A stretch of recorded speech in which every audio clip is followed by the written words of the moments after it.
Glutathione. Now, who has not heard of that word before tonight?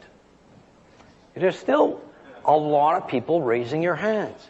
And it wasn't that long ago where I would go give a lecture to a couple hundred people, and maybe there was a handful of folks putting up their hand.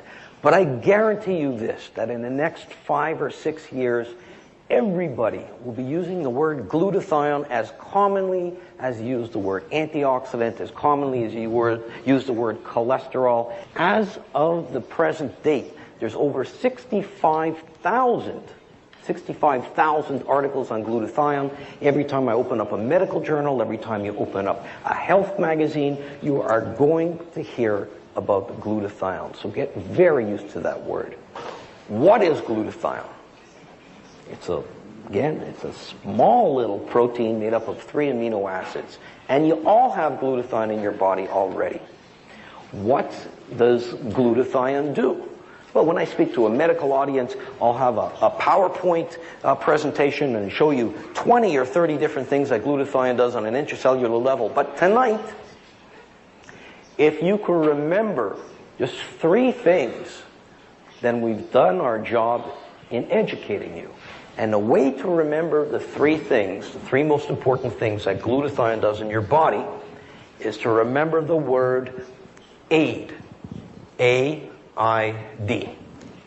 Not AIDS, applications in AIDS, but aid. A stands for antioxidant. Who's heard of antioxidants? Everybody's heard. It's a patronizing question, but the reason why I ask it is to make a point. If I would have asked you 30 years ago, maybe there wouldn't have been a few people raising their hands. But now everybody's heard of antioxidants, so you would think that given the importance of antioxidants in so many health issues, that your body would make its own antioxidant. And in fact, it does. The most important antioxidant, the most abundant antioxidant, the most active antioxidant that you make is glutathione. And this is one of the reasons why, if you look at the literature, you see glutathione described as the master antioxidant. The other reason why it's called a master antioxidant is, get this, none of the other antioxidants that you mentioned, and none of the other antioxidants that you're going to find at a health food store or at a pharmacy, none of them could work were it not for the presence of glutathione. We said A-I-D. Let's move on to I, the immune system. Another hot topic.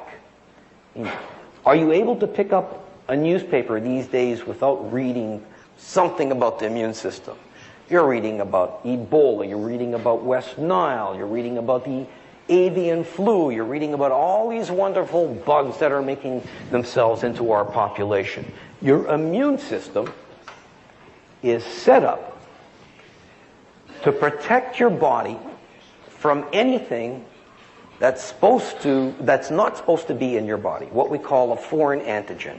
And a foreign antigen could be a bacteria, it could be a virus, it could be a fungus, could be many different things that aren't supposed to be in your body. Your immune system is set up to prevent that from happening. If you start running low on glutathione, your ability to fight off an infection becomes blunted. And when you look at glutathione and the way people write about glutathione, they describe glutathione literally as fuel or food for these critical white blood cells, fuel for the immune system. So that's A, glutathione, your master antioxidant. I, glutathione, fuel for your immune system. And finally, D, detoxification. And by no accident, the highest levels of glutathione that you have in your body is in your liver, which after all is your major organ of detoxification. It's responsible for getting rid of things that you're exposed to every minute of every day. Breakdown products of cigarette smoke, automobile exhaust, heavy metals like lead and mercury, pesticides and herbicides, and a long list of carcinogens. Carcinogens, a cancer-causing agent, things that show up in the water that you drink, the air that you breathe, and the food that you eat every day. And I tell people that next to water, there's no more important detoxification substance in your body. When you understand the importance of glutathione in each and every single cell of your body, you'll understand why this is so critical to maintaining your health. Thank you very much for your attention.